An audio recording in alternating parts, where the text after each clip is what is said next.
கிரியேட்டராக இருக்கீங்க, நிறைய ஆக்டர்ஸ்க்கு வந்து ஓன் யூடியூப் சேனல்ஸ் இருக்குது. ஸோ யூடியூப் சேனல் இருக்குது அப்படின்னா அதுக்காகவும் டெய்லி ஒரு 3 ஹவர்ஸ் ஸ்பெண்ட் பண்ணுங்கள். நிறைய வீடியோஸ் அட்லீஸ்ட் ஒரு ஒரு எவ்ரி ஆல்டர்னேட் டேஸாவது ஒரு வீடியோ போடுங்க. ஸோ அதேமாதிரி மெயின் விஷயம், நீங்கள் ஒரு ஆக்டிங் ஃபீல்டு இருக்கீங்க அப்படின்னா நீங்கள் பண்ண வேண்டியது காஸ்டிங் கால் வந்து நீங்கள் என்ன நியூ ஃபில்ம் வந்தாலும் ஒரு பெரிய ஆக்டர் ஆகிட்டீங்க, உங்களை தேடி வாய்ப்புகள் வர வரைக்கும் பிரச்சனையே கிடையாது. உங்களுக்கு வாய்ப்புகள் வரல அப்படிங்கிறப்ப நீங்கள் எப்போ ஒரு நியூ ஃபில்ம்ஸ் ஆரம்பித்தாலும் அங்கே போய் அப்ரோச் பண்ணுறதுக்கு ஒருபோதும் தயங்காதீங்க. ஈவன் வாட்ஸ்அப்பில் ஃபோட்டோஸ் அனுப்பலாம், இமெயில் பண்ணலாம், அப்படிலாம் நேரில் போய் பாருங்கள்.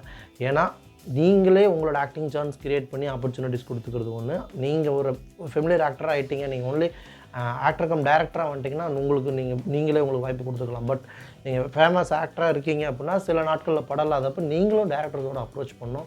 ஸோ நெட்வொர்க்கிங் ரொம்ப முக்கியம். என்ன ஒன்று நியூ மூவிஸ் வந்து எது பூஜை போட்டு ஆஃபீஸ் போட்டிருக்காங்கன்னு பார்த்துட்டு நீங்கள் அப்டேட் பண்ணணும். வாட்ஸ்அப்லேயும் அப்டேட் பண்ணுங்கள். Never ever hesitate to